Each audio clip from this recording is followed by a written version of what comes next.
Hey, story seekers, it's Nisha, and you are now listening to Nisha's Open Diary, where the stories are real and the tea is all about me.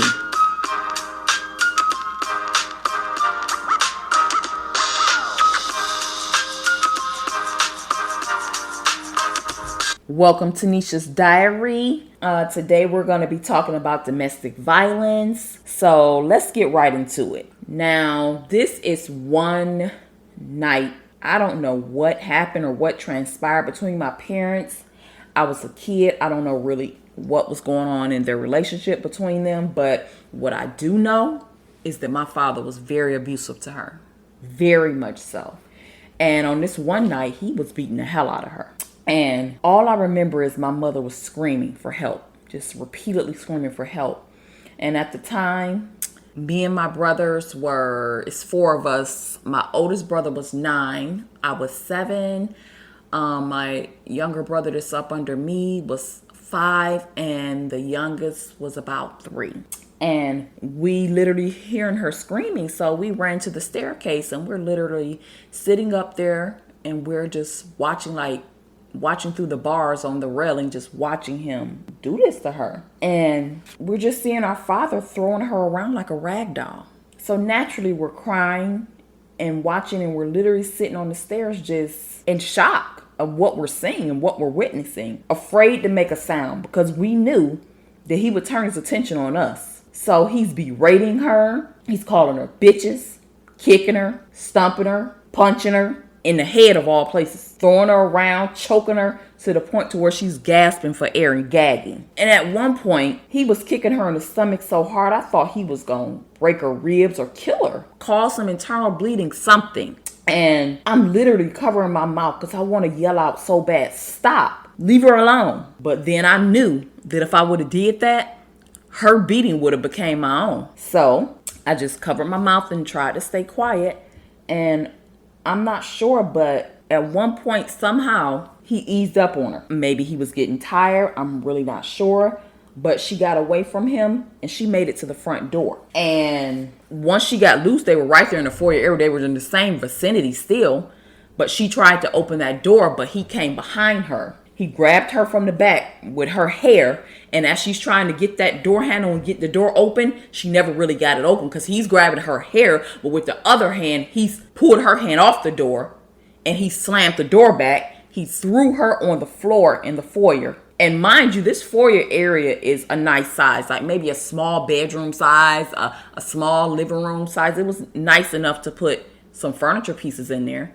And so he threw her on the floor. And this foyer area was pretty much destroyed. All the furniture was, tossed over, knocked over or whatever. And at the time, this was in the late 80s, early 90s, where people actually still had house phones. And I can vividly remember me and my brothers watching this and feeling helpless in the situation as he was punching her and kicking her. But at one point, my mother managed to actually, because the phone was on the floor, because they had knocked the table over, tussling and stuff too. So the phone was on the floor. She actually ended up pulling the phone over there with the cord, and she got the receiver, and she was trying to hit the little dial on there where you can press it and hold it down to get a dial tone so that she could dial out. And he's just beating her while this is all going on. And I guess she called my grandmother because I hear her saying, "Ma, help, help." She's screaming in the phone "Ma, help," but she's also getting choked because he took the phone cord and wrapped it around her, choking her. She's being choked while she's trying to get these words out to tell my grandmother to send somebody to help or whatever. And so I'm thinking to myself, why did she call my grandmother instead of the police? But when she did that, my grandmother did call the police. But then they're asking my grandmother, "Well, ma'am, you're calling from a number across town. How do you know what's going on at your daughter's house?" So basically, my grandmother's on the phone with police trying to explain to them, my daughter called me in the middle of her being beaten by her boyfriend, baby father, whatever, because they weren't married. And she's trying to explain to them, that's how I know what's going on. Can y'all send somebody over there? But they're trying to tell her that they needed my mother to call her. They needed somebody from that location to call or whatever. And so he takes that receiver and he says, "Bitch, give me this fucking phone. You want help, bitch? I got your help right here. And he's beating her in the head with the receiver of the phone. You know, the part you would hold up to your mouth to talk or whatever and to hear out of. And he started beating her in the head with it. And then wrapped a cord around her neck, choking her with it. To the point to where I just had enough. And I told my oldest brother, let's go upstairs. Let's figure out something. We kids trying to figure out how we going to help our mother and help ourselves out of the situation. Because there was nobody else there to help us. Who was we going to... You think we could go down there and take that phone from him? I don't think so. So me and my brother go upstairs and we're talking or whatever. And we're like, we got to figure out something. So me and my oldest brother, he was 9, I was 7. And we decided that he was going to go out of the window because the only way to get out of that house from the second floor would have been out of a second-story window. And so we went into the very back part of the house where there was actually a slope on the roof where we thought he might be able to, slide down and shimmy down by holding the gutter or something. But in all actuality, he would have ended up getting hurt. He probably would have fell off of there, broke his leg, been really hurt up or whatever, because it was really high up. And he was scared too, so that didn't help matter. So once we seen how difficult it would have been for him to actually get down and actually try to get to the porch that was up under that overhang and get down to the ground, it would have been really hard without him injuring himself. So eventually he climbed back in the window. Because me and my other little brothers were basically right there in the window, but I was the one like really trying to help them because they were only 5 and 3. It wasn't really too much they could do while we thought we were really doing something. We were kids too, but nonetheless, that did not work. So he climbed back in the window. Then we returned back to the staircase because we're trying to go and see what's going on. Like, is my mother dead? Did he kill her? Like, what's going on? Let's go see what's going on now, because we was back there trying to see if we couldn't get my brother out the window to run down the street, go to a payphone, run to somebody's house, flag a car down, get some help from somebody somewhere somehow. And so we get back to the staircase and not much had changed because he was still at it. He was literally still at it, and it seemed like he had been beating her for a long time. It seemed like this was going on for so long. And at one point again, he must have started getting tired because he was letting up on her a little bit. And when he started letting up or whatever, because maybe he was getting tired, like that's the only thing I can think of, because she got a few licks in herself. And then she got loose from him. And once again, her break was she was trying to make it out that door. She ran to the front door again. But apparently he was a little bit more tired than before because she actually made it out the front door. Ran off the porch, and she's running down the block. She's running down the street, and I know where she's going. She's trying to make it to that same payphone that I was going to try to tell my oldest brother to run up to call somebody or whatever, or to somebody's house or whatever. Nonetheless, she made it out of the house. And so once we seen that they had left the house, we went down the stairs, and we're peeking out the front door. What front door is wide open, okay? It's a screen door there, but you know them those wrought iron glass screen doors? Y'all know that somebody somewhere didn't seen them, didn't had them in their house. It's like wrought iron, but it'll have glass in it and a screen in it, and you can look out. Yeah, and it got some people, even them kind of handles on it where you can lock that screen door and leave it open in the summertime. One of those. And we're watching, but at the same time, we're so scared of him coming back and getting us that we're like hesitantly like peeking and cowering and looking out there. And so once they had gotten so far down the street, we couldn't really see what was going on because they were getting out of our view. So we went back upstairs and we got into the master bedroom window. So there was 2 windows on the front of the house in the master bedroom. And we're looking out of the window so that we could actually get like a bird's eye view of what's going on as far down the street as we could. And as we're looking, we see her running and he's running behind her. And eventually he caught up to her and he caught her by the back of her hair again. And he drug her back down the street, drug her through the front yard, across the bushes and everything. And no care in the world that nobody might be seeing this. No care in the world that somebody might call the police. Didn't give a rat's ass. Who seen it, who had something to say about it, who felt a way about it. And he drug her back up them porch stairs, opened that screen door, and threw her in there on that foyer floor. Closed that door and commenced to beating her all over again. It just continued. And the thing that really gets me, really gets me, do you know that not Not one person, nobody attempted to help her. Not one person called the police. When I know full well these people were aware of, these sorry neighbors. I'm sorry, excuse my French, these sorry ass neighbors.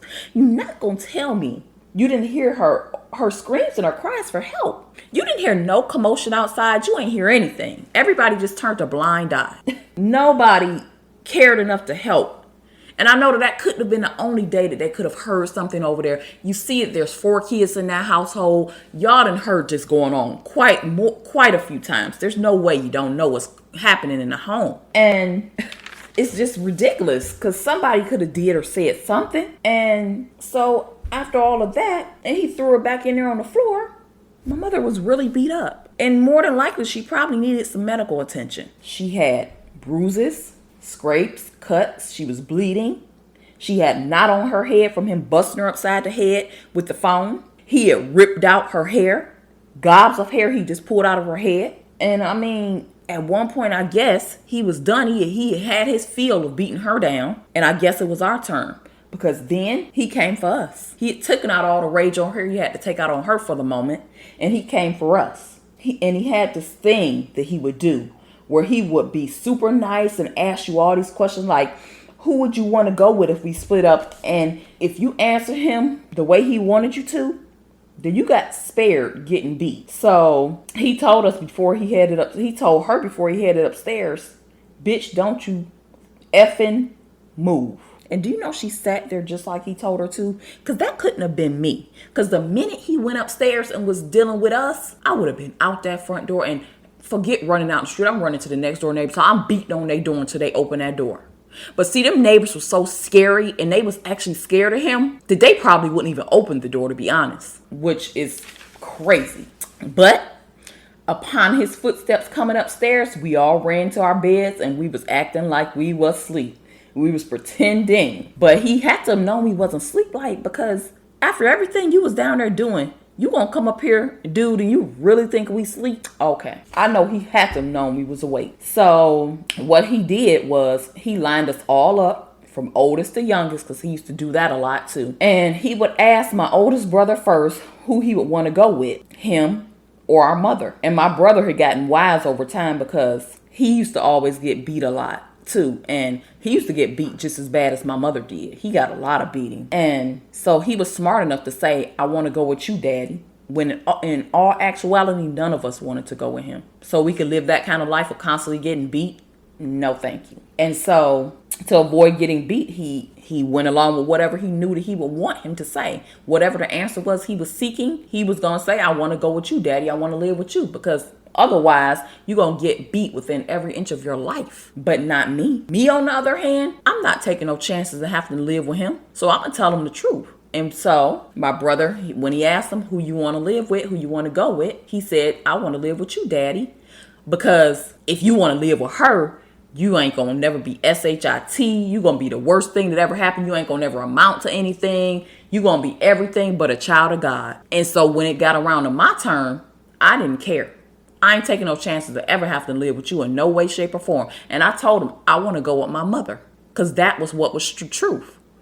But see, the thing with that is, telling the truth got me smacked. And he used to smack me so hard, I would have a 3D handprint of his hand on my face for days. My face would be red, swollen, and his handprint would be imprinted there for days on out, no lie. And then after that would happen, I would have to sit there. And you know how hard it is to try to hold your tears in? Because I knew that if one tear dropped, it would have just been worse. So after being smacked like that, he smacked me not into the middle of the next week. He smacked me into the middle of the next year. And I had to just fight those tears back. And then when it would get to my brother that's 2 years younger than me, he see what happened to me. So he was smart enough to say, I want to go with you too, Daddy. Because he knew that's what he wanted to hear. And then my little brother, he would always get off scot-free because he'd say, oh, I ain't going to ask him nothing because he the baby. He gonna go with her. He just a baby. So it was like a hierarchy where the older you were, the more you was gonna get beat. And the younger you were, the more, I guess you could say, lenient he was. Your beatings weren't as bad, but you definitely got them. And I just remember all of that, and it was crazy. It was very, very crazy. And he then told us to go to bed. So he sent us all to bed, but we didn't go to bed. I mean, we got in the bed, pretended to, like, if we're shaking and we're basically trembling, afraid for our lives, scared out of our mind, you really think we was able to just go get in the bed and go to sleep? So we went and physically got in bed, but we were cowering under our covers and our blankets like it was a fucking predator, a monster in the house. And I literally remember him going downstairs, and he went back downstairs and he told my mother to go clean herself up. And then he told her to go to bed like she was one of his kids. But not technically go to bed, because don't let me forget, they didn't sleep in the same room either. This is just a little backstory to make this story clearer. He made her sleep in my little brother's room in the bottom bunk so that she could stand guard and watch his car like she was a effing security guard. Which gets me, because technically the car belonged to her. She was the one paying the car note. He didn't work. He called himself selling weed, but he never made no money off of it because he was too busy smoking it. And yeah, I knew that at 7 years old. I knew where he hid his weed at in the house and everything in case the police ever came, because I'm not talking about no small amounts of weed. And he always ended up owing the weed man or his supplier because he was always smoking it up. And like I said, even though she didn't have a license or she didn't drive, she worked because he didn't. And she paid the car note and all the bills. And we was on Section 8. We got food stamps. We was poor. And I will never forget that car because it was a red Caprice Classic, which in this day and age would be an old school. But back then, it was a hot car back then. It was candy apple red with a very nice paint job on it. Candy paint, inside leather, peanut butter guts, as some people call it, peanut butter interior. It was a beautiful car. It was so shiny. It was very nice for that time period. And for him, it was a cheek magnet or an attraction for hoes. He cheated on my mother, had all type of women in and out that car, picking them up, dropping them off. People would come back telling my mother about all this. And you can only imagine what would happen when my mother would open her mouth and confront him. She got her ass beat if she muttered one word or had anything to say about it. She better not say nothing. And it's what my mother would say he would go out doing, which in my mother's words, he would go out in that car, what you call hoe hopping. Basically picking up bees and cheating and doing all that type of stuff or whatever. And so if she opened her mouth and said anything, she had to get a beating for that. So that was just a little backstory. So on, things to make things a little bit more clear, and on how some things in their relationship was that I could personally witness. And so back to the night where he was beating her in front of us. So she went upstairs like he told her to clean herself up, and she began her nightly watch of watching his car, if you can call it that, because from my perspective, it wasn't his car, it was her car because she was the one paying for it. And this is just one of those many instances that I can recall from my childhood where he beat her in front of us. And I could never understand, like, my mother had brothers. Like, I could never understand why she ain't never get her brothers to come over there and beat him up. Why she ain't never come over there or ask them to come and help her deal with him. She had 1, 2, 3, 4, 5 brothers. 6 if you count her stepbrother. And none of y'all could come over there and rough him up, teach him a lesson, tell him to keep his hands off of her. Nobody did that. And it was like, nobody was there was helping. It was like everybody was just minding their own business. Nobody wanted to get involved. I resent them to this day for that. Like, where was y'all at when I needed y'all? Y'all knew what was going on in that house. Everybody in our family knew what was going on in that house. He didn't even allow us to see them a lot of the time. If we actually got freedom, because that's a whole nother story. We ain't really get to go out the house like that. I ain't really get to go outside and play like that. I didn't really get to see my family like that. He used to basically have us alienated away from them. And like at the times when he was in a good mood and he would let us drop us off over there, because he never went, he would drop us off over there and go hoe hopping in that car. And he would drop us off over our grandmother's house to visit and stuff. And my auntie would like braid my hair, like, you know how you do a little girl hair. She would braid my hair in little cornrows, do a cute little style, put some beads on there or some barrettes or whatever, and do my hair. When he came and picked us up and he seen my hair done a different way than it was when we went over there, he would ask me. But again, I already told you about how when he wants to get some information out of you, he's talking to you very nice. He'll butter you up. He's talking so nice to get out of you whatever he wants to know. And so that's what he did. He was talking to me, oh, who did your hair and this, that, and the third. Oh, he's talking very, very nice. Talking like the nicest person in the world. But then after I told him my aunt did it, his entire demeanor changed back to the monster that he really is. Because after that, his attention turned to my mother. And y'all already know what that meant for her. It was on when we got to that house. It was on when we got to that house. His whole demeanor, you could see how he was looking, everything. His hand was ready to knock her out right then and there. But maybe he paused because we was in the back seat. Because when we got to the house, once again, it was on. And it was on. It was why you having that bee touching my daughter's hair. And then, do you know that he sat me down after he dealt with her, and she's probably somewhere nursing her wounds, or he didn't hit her or something and she up in the room or the bathroom or whatever trying to deal with after getting her butt beat again. He sat me down and he took every last one of them braids out of my head because my aunt had braided my hair. And it was just like a lot of crazy times or whatever, and it was just a crazy childhood. It was just crazy. So much stuff that I remember that I feel shouldn't have ever even happened. And this was just one of those times. And I just want to thank y'all for listening to me tell this story time and vent. And just thank you for listening to Nisha's Diary.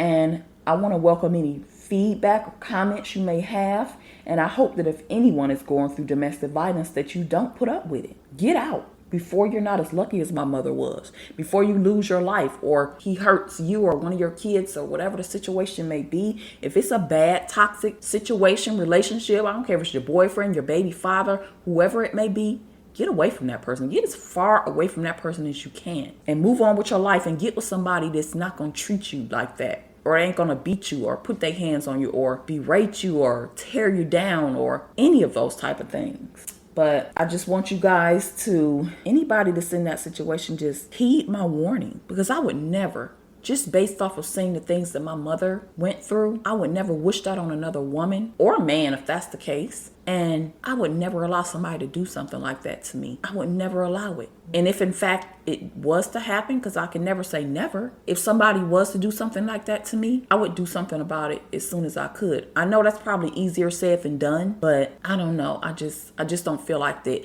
based off of how I grew up and the things that I had to see my mother go through, that I would ever allow myself to be in a situation like that. But nonetheless, I appreciate you listening, and tune in to my next episode where I will be continuing a series on domestic violence, and I will be talking about the time where my mother tried to commit suicide when he once again was putting his hands on her. So, all right, story seekers, that does it for this story time. I'm out of here. Until next time, make sure you tap in. Follow me on Facebook and Instagram at Nisha's Open Diary, and I will meet you where the pen meets the diary.